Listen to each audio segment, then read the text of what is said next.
What is shaking, everybody? Welcome to another episode of the Wind Up Podcast. I am your host, Mike Anderson of MTGA Wines, and we are doing our March Q&A today.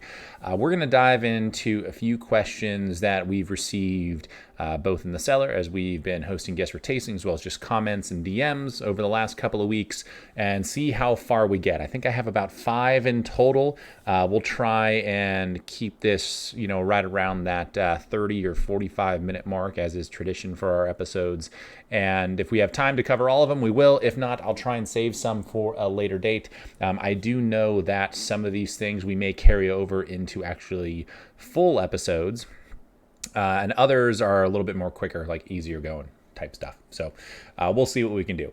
As always, I'm super excited to get into some of this because some of it relates to other episodes that we've already posted. Others are kind of going to be teasers for what's going to come down the pipeline with episodes that we're going to do. And there's actually kind of just a fun, simple, silly one in this lineup as well. So without further ado, let's get into it. Now, I mentioned a couple episodes ago, this would have been in the winemaker's opinion on additives. That would have been episode 6, posted earlier in March. I insinuated that there was a potential for some Cabernet to spoil based on the higher pH level and potential volatile acidity issues, and VA that was going to be at an elevated level in that wine. So the question is, if a wine is spoiling, for example, turning to vinegar, as you mentioned, can you fix it, or does that wine just spoil and go bad? This is a great question to get into because I definitely insinuated that it was like a risk of either this wine going bad or not, with the addition that I had to do to make sure that that wine was stable at a chemical level. And what's interesting is that no, it's not necessarily going to go bad because you can remove VA and volatile acidity through filtering. Now, the trick with that is that when you use some of those heavier filtering practices and procedures, you lose other stuff within the wine because the filters don't discriminate. It's not like the filter's only going to focus on the VA and just remove that. There's going to be other stuff you have to worry about. So I want to look this up real quick and dive into it. So first of all, removing VA is difficult, but you want to filter the wine to stabilize the acetic acid level. Blending can also be an option. Typically, the sensory threshold for VA, this is a little nerdy, it's like somewhere around like 0.6, like 0.9 grams per liter. And I believe the legal limit for it is like 1.2, I think. 1.2 in that. Really, I mean, it's something that you want to avoid because, it's going to create off flavors, off aromas. I mean, a lot of natural wines kind of have high VA problems. So if they kind of have like an acidic, like vinegary kind of thing, it's possible that level of that is relatively high and it's past that sensory threshold and you notice it a little bit more. So let's go ahead and bring this up real quick. This is actually a service that is for reducing VA. For those of you that are watching the video on YouTube, you're not necessarily going to see this if you're listening on Spotify or Apple Podcasts, but let me remove this real quick. So this little section right over here, this is a VA Filtration USA. They're a place that offers all kinds of services and filtering. And not just VA filtration, they do a lot of stuff. And actually, it's really interesting and kind of impressive what they can do with filters these days.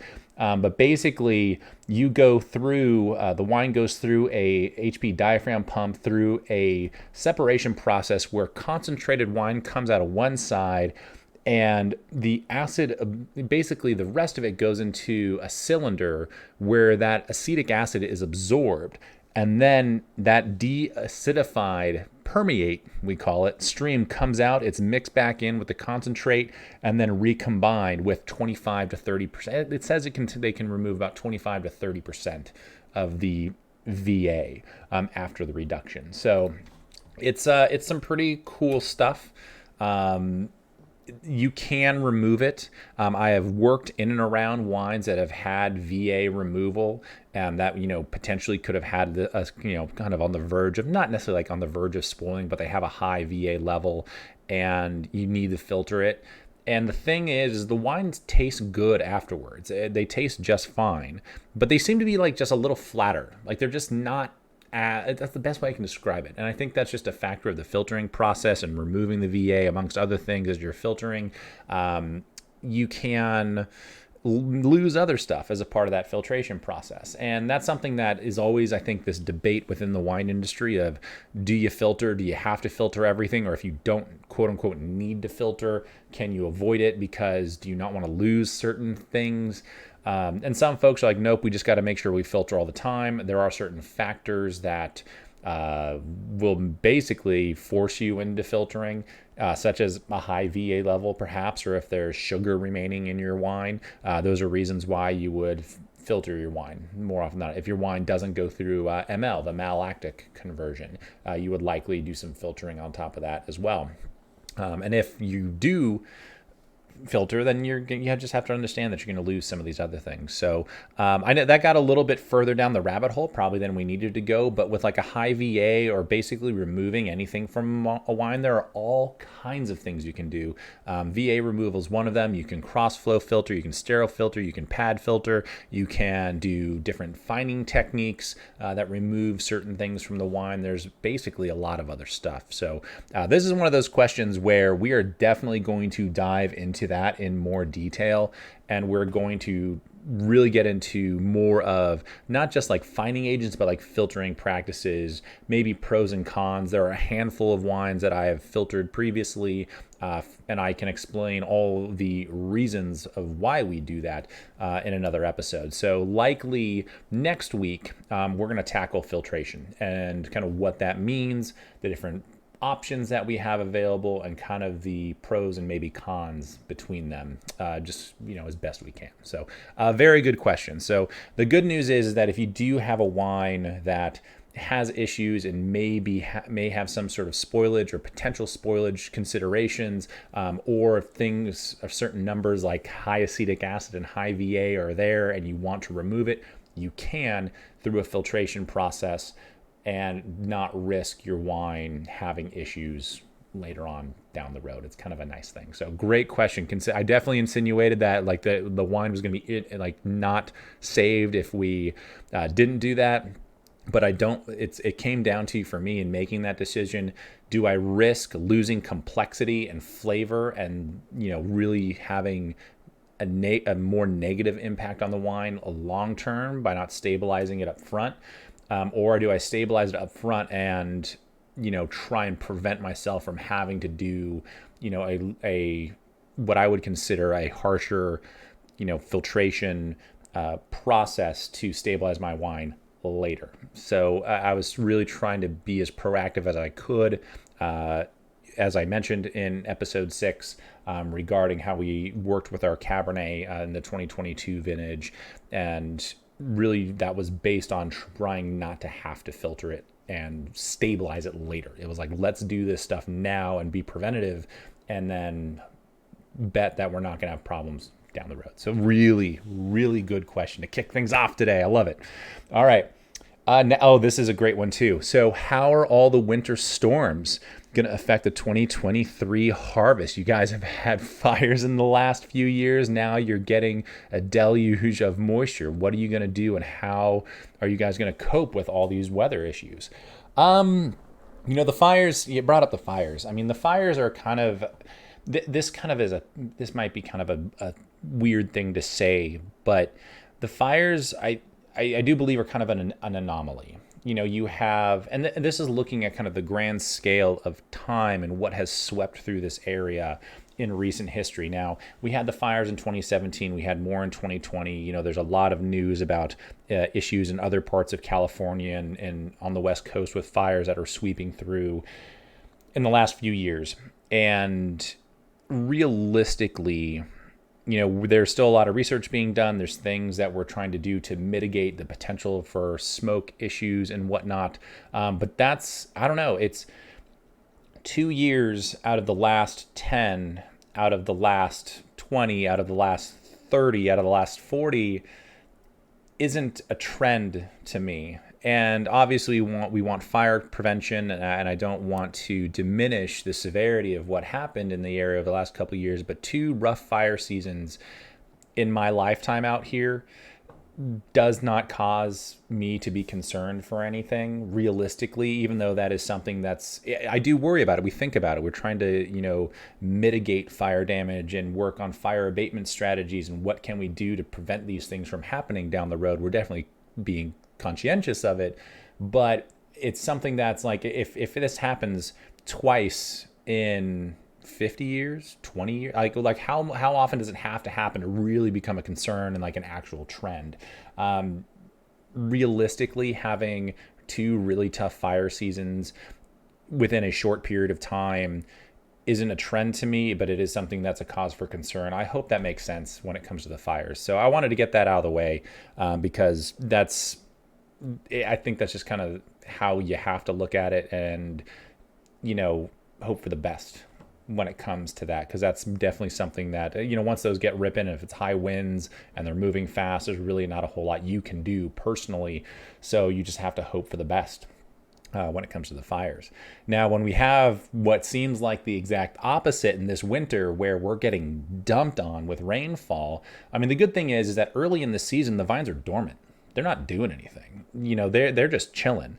And we're basically just waiting to see the rain subside and for it to start to warm up. And this is the key here, is that once the rains stop and the weather warms up and the buds actually start budding out and the growing season really begins, we need the rain to stop. We need the weather to calm down. We need it to be nice and warm. We need it to be relatively dry. A little bit of drizzle here and there is not going to be a problem, too much of a problem. We just got to keep an eye on like molds and mildews and things like that.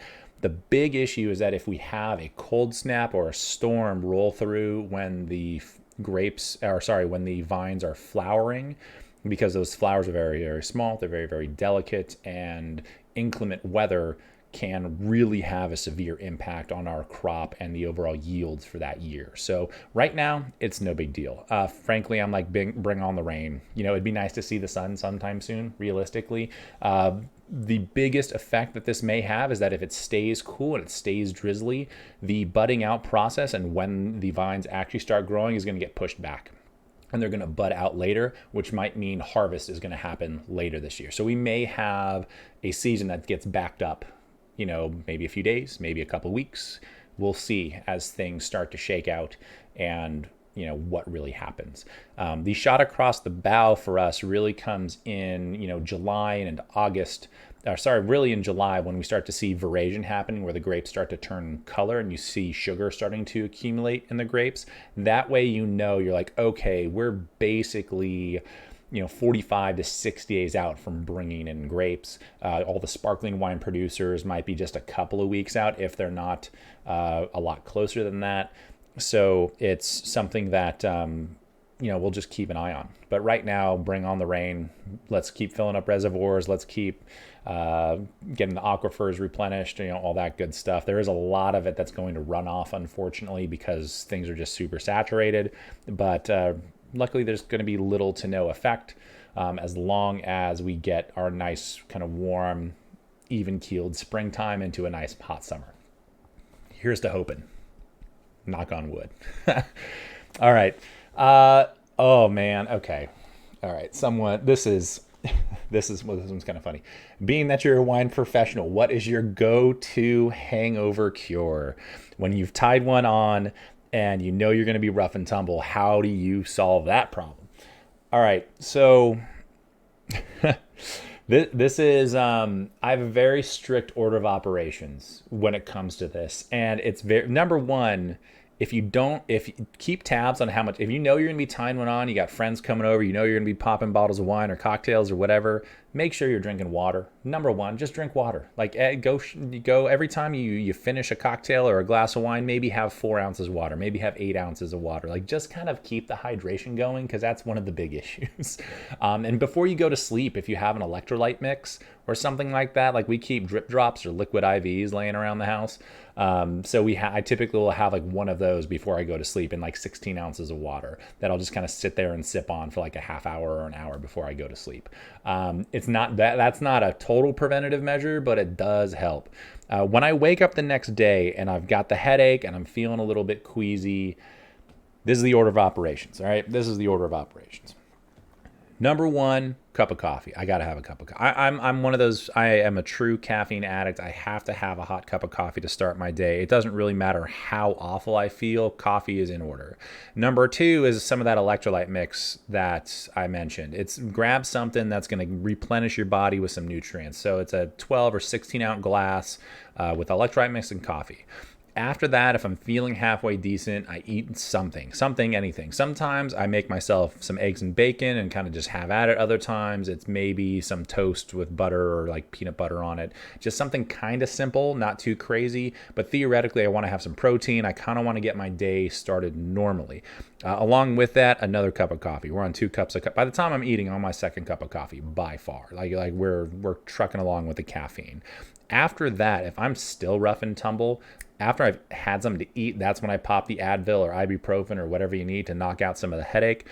From there, I'll typically if I can, I'll fill up a water bottle and I'll go for like a quick walk, and I get up and I get moving. I go for a walk, I go out to the winery, I start doing something, anything to just get the body moving, because you're going to feel awful, but that's probably the worst you're going to feel that day in particular. So you might as well just get up and get through it. Anytime I've been a little rough and on the struggle bus, if I just lay on the couch or lay in bed, it never gets better, because you just lay there kind of wallowing. You don't really drink water. You don't really eat anything. You just kind of lay there like a blob, and you just feel worse and worse and worse. You might as well get the worst out of the way and then just move forward with your day. Because by the time, if I do all of that, like line it up to knock it down, by 10:30, 11, we're back in action. And I know some of you are going to be like, you're still young, just wait until you're 40. Guess what? I was waiting until I was 25, and then I was waiting until I was 30, and now I'm waiting. Then I was waiting until I was 35, and now I'm waiting until I'm 40. Nothing's changed. It's literally the same. I just feel like there's less of a tolerance for it now, because all of us as adults are busier. We actually have real responsibilities, and feeling that rough just sets us back differently. At least that's what I'm telling myself, because honestly, it doesn't feel any different. I don't know what to tell you. Just drink water, electrolytes, try and eat something and get going. Don't lay on the couch and be lazy. Doesn't mean you got to go to the gym and go for a run, but at least get up and get moving a little bit. I mean, come on. That's the hangover cure. That's the way to go about it. Or you follow Anthony Bourdain's method, which is basically cold. If I remember right, it's cold Coca-Cola, a couple of Advil, and spicy Szechuan food. Those 3 things. And I agree, like hot spicy food to like knock it out. You get yourself like some good ramen or some pho or something that you're gonna like sweat. Yeah, that helps, bar none. For sure. All right, we're kind of I'm realizing I'm rattling through these this week. All right, question number 4. Let's get into it. What is the difference between natural wine versus organic wine versus wines that aren't labeled as such? This is a good one, and we're definitely going to tackle the natural wine thing in an upcoming episode as well, because that seems to be kind of a buzzword right now. I think we touched on it. I can't remember which episode we talked about it on, but we definitely mentioned natural wine. The big difference is organic wine there's actually a certification to make organic food and beverages. So if you're paying for that certification, you can have that stamp on your bottle. The same thing goes, I'll take it one step further for like biodynamic. Like that you can use a biodynamic certification as well for your wines.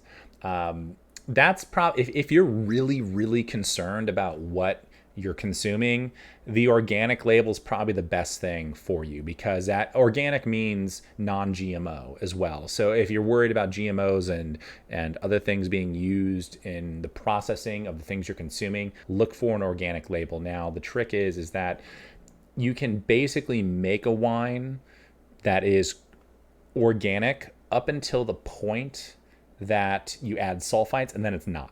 Like sulfites are a big non-starter for that. It also means you are farming from an organically farmed vineyard. There is a difference between farming organically versus making an organic wine. We'll get into that as a part of that natural wine conversation a bit. A natural wine, this is the tough thing, is like natural wine, there's no legal definition. In fact, multiple places have different rules and regulations as to what natural wine is. And we know this because of selling some of Brittany's rosé down in Southern California. There were 3 shops that she courted in particular that all said, hey, we only carry natural wines. It's very LA. Sorry, some stereotypes are true. And each one had a different idea of what a natural wine was. One said it's grapes, the wine makes itself, and that's it. There's nothing else. Nothing. That is it. Like you're just letting it do. You're just a guiding hand. You put it into whatever storage containers it's going to be in, and that fermentation, that aging, everything just happens, and you basically just stand there and watch. Another one was like, oh, you can add, if you need to add like yeast or nutrients to make sure that like the fermentation is healthy, that makes sense. Like it's nothing that is like a chemical that you're adding, or like you would think in terms of like a quote unquote additive. Like you're just trying to make sure that the wine itself and the process of fermentation stays healthy. Another one was like, you can't do that, but a low dose of sulfites are okay because these preservatives are in everything, and there's a lot of natural things that have sulfites in them. At least that's what they said, and they were okay with sulfites. And this is all within like one like area of Los Angeles. I'm like this doesn't make any sense. So I would be wary of the natural wine thing only because there's no legal definition and there's no quality standard. It's just, here's our opinion on what a natural wine means, or like a clean wine means. Those things don't mean anything realistically. And this kind of is a piggyback off of the wine additive conversation we had, where what do you consider to be like an additive and really manufacturing versus, oh, this is something we're doing to maintain the integrity of our wine. There's a big debate to be had there. So realistically, if you're truly worried about what you're consuming from a wine perspective, you're probably going to want to look for the biodynamic or the organic certifications. Those are very few and far between. There are a lot of producers that practice both of those things from a farming perspective, but the wines aren't biodynamic, or the wines themselves aren't biodynamic, or the bottled wine's not organic either, because of other parts of the process where they say, okay, the farming's done this way, but when we actually make wine out of it, we have to do XYZ to kind of maintain our quality standard. So that's kind of a tough conversation to have. So the big difference is, one, organic wine, as long as it has the organic certification on it, that's probably the most clear cut. Here's exactly what's going on. Natural wine has no legal definition, and there's no shot that you're going to convince me that it's somehow better, because I've tasted a lot of natural wines that are overtly flawed and have all kinds of microbial problems, bordering on like spoilage issues. So I have a huge bone to pick with natural wine right now, and I can't wait to get into that. And people are probably not going to like it that much, especially if they're like really gung-ho about natural wine. But I like stirring the pot. That's going to be a fun one. When it comes to biodynamics, I know people have a hard time with biodynamics because it brings in phases of the moon, and there is some voodoo that's kind of mixed in there. But if you look at the preparations that are done out in the vineyards, from the manure and composting and the ecosystem that biodynamics is trying to create within a vineyard, you can't argue with that. There's some really great farming practices and some really great things that you can take from biodynamic farming, in my opinion, to really enhance, the property you're working with. Is it for everybody? No. Do I require the vineyards I buy grapes from to be biodynamic? No. But you can't tell me that there's not some good stuff to be garnered from it. I know the phases of the moon thing, like astrology and stuff, that kind of like somehow sprinkled its way into those farming practices can be a lot, and it seems really ridiculous. I've had conversations about that over and over and over again with people, but what I tell folks is, like, if you can set that aside and just say, hey, the actual farm stuff we're doing for farming, it's really good, and it works really well for a lot of vineyards. So I'm not going to argue with them. More power to you if you want to go down the biodynamic route. Now, if you see a wine in front of you with none of those markings on it, like ours don't have any of those certifications. What do you like? How do you figure out what's different? The big thing is typically going to be the contained sulfites label. Like, that's going to, like we were saying, kind of trip you up on those other potentially 3 things, and whether or not you're certified a certain way for like organic or for natural, for what it's worth. But this is when, this is why we got into the wine additive conversation over the first couple of weeks of this month was, I'm a proponent that an informed consumer is a much more powerful consumer, and it should be relatively easy for you to find out what is actually going into the wines that you're drinking. Now, when you get to know MTGA and the wines that we make and other small producers, and you can chat with them one-on-one about what's actually happening behind the scenes, it's easier, right? Because you get to know us, we can talk shop, we can get it out there and get all of our cards on the table. If you're looking at a wine shelf in a retail shop, I mean, the best thing you can do is call their customer service line or their phone number that's probably on the back of the bottle, and hope you get a hold of somebody that has that information. But you're not going to stand there for 30 minutes trying to decide, making call after call after call, trying to decide on what wine you want to purchase for dinner that night. It's a pain in the ass. So the best thing I can suggest is that if you like the wine, try and learn more about it if you can from the producer directly. And if you can't, or they're very vague and they're not willing to go into detail, that's a pink flag. I wouldn't say a red flag, but it's definitely a pink flag, because there's something there that they're maybe not actively trying to hide, but they feel as though if they spill, then it's somehow going to affect purchasing decisions, which is why a lot of this stuff doesn't end up on labels in the first place. So there you have it. The best thing I can, again, offer is to know your producer. If you're really, really, really serious about it, look for those certifications, but I can tell you they're going to be very few and far between. They're going to be really tough to track down, especially on a broad scale.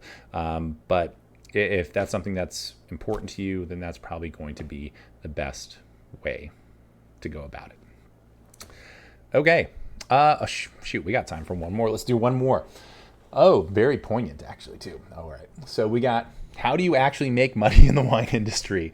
It's the cliche is that to make a fortune in the wine industry, you have to start with a bigger fortune. So how do small producers actually make it work?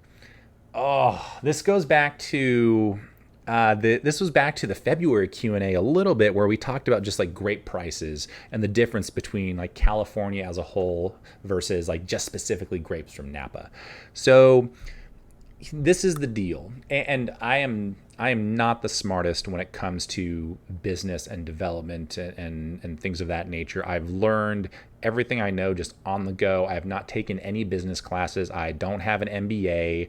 I've tried to surround myself with other people within the wine industry who are now great friends and colleagues that I believe are smarter and that I can garner knowledge from or actually ask really honest questions. And that's been like the number one thing. It's like, okay, I'm going to try to figure this out. And if I can't, maybe I can lean on somebody else, and they can help fill me in on some of this stuff. So basically, this sounds really dumb, and I'm sure I'm going to use some verbiage. There's going to be someone with an MBA out there who listens to this part of the show, and they're going to be like, this guy doesn't know what the hell he's talking about. And they're right. I don't. But it's typically a margin game for anything. It's how much money are you actually making on that product. And it's going to be something that, are you going to be saying, hey, let's make 1 million bottles, but we're going to make $2 per bottle. You're not selling the wine for $2, but let's say you're making 1,000,000 bottles of something. It costs you $5 to make it, but you're selling it for $7.29 a bottle. Okay, so you would think, and that's more, I guess that's more of like the retail side of things. That's kind of a bad example, actually. So let's say that you're selling a wine to a distributor for $8 a bottle, right? It costs you $6 a bottle to make it. So you're making $2. Your profit's going to be $2, right? This is like the most dumbed down version of economics in business you're going to find. It's going to be amazing. From there, if you sell 1,000,000 bottles, multiply that by 2, you've made $2,000,000. Okay. So the volume game, right? You make a lot of something. Maybe you're not making a lot per bottle. I mean, you're only making $24 a case, but when you sell a lot of it, it adds up, right? That's really how you get rich in the wine industry. Is you make something that's got probably a smaller margin. You're not only making a couple of bucks, maybe even a few cents per bottle, but you're making a lot of bottles. The other way to go about it is kind of the more boutique or like cult wine kind of route. And, when you make a very small production, if you make, like us, maybe 1,000 or 1,200 cases a year, all of a sudden, let's do the math, right? So if you're making, let's just for easy math, let's do 1,000 cases a year, right? Times 12. Oops. 12,000 bottles. Easy math, right? Oh my gosh. Times 12. Yep. So you got your 12,000, right? I wanted to do the visual side of things. For those that are listening, this is going to like go over your head. And I'm not that bad at math, I promise. But I was trying to do the visual aid and I messed up on my calculator and, things happen. So now you make 12,000 bottles a year, okay? If you multiply that by 2, you're making $24,000 a year net profit. Can you pay rent in Napa on $24K a year? The answer is no. So you need to do one of two things. One, you need to increase your overall production and get to a volume where you can actually make that happen. So if you're making 3,000 cases instead of 1,000 cases, boom. Okay, that's more of like a decent salary, right? Right? Or maybe you have a higher average bottle price, and that's where you have larger margins and you're making more per bottle, but you're making less of them. Those are really kind of the two ways to actually make a living at this. Is you either have to go smaller and have higher costs and sell your wines for more to make the same amount of money, or you go the volume route and you make a bunch of wine. And from there, you're only making a little bit per bottle. But if you're selling, 100,000 bottles and making $3 per bottle, there's $300K in your pocket, or however the math works out. And I guess the beautiful thing is that there's, you can go through those two routes, or you can be kind of a hybrid of those two routes. There's a lot of different ways you can go about it. Part of even Brittany's Rosé program is that those are, lower price point wines. Our margins are not nearly as good on those, but if we can grow that label to be a little bit bigger, then it's all right. We might actually do all right with it. But at 200 cases for something like Blair Payton, that's something that's it's a long slog to make that financially work right now because of just the where we're at with growing that production. For MTGA, when I started, I lost money for the first few years because I didn't understand that. I was just like, oh, well, I knew how much I paid for the fruit and barrels and stuff like that. And I was like, okay, I kind of know what my cost of goods were, but I didn't factor in the licensing, the permitting. I didn't try and think of if I was going to earn a salary or make this a full-time thing, what would I need to charge?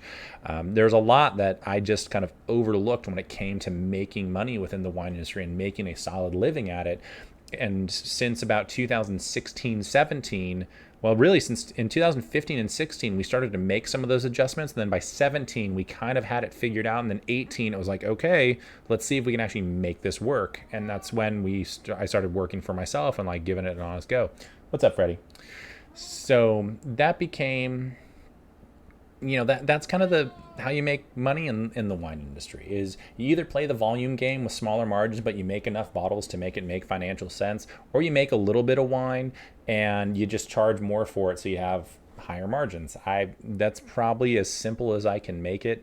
There's different kinds of ways to go about it.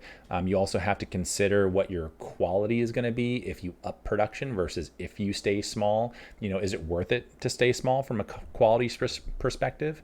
I agree with that wholeheartedly because that's what I do. That's why our wines are as good as they are, and that's what's really been able to sustain us as a wine business is focusing on lower production but higher quality wines rather than making tens of thousands or hundreds of thousands of cases and making what is already available out and about in a broad market sense. So to each their own, but those are kind of the two main ways if you're making wine to make some money in the business. So I definitely want to get more into the nuts and bolts of business sense in wine. That might actually be the time where I might introduce my first guest onto this show. It's something that I want to do. I want to add another component of having someone else to bounce ideas off of.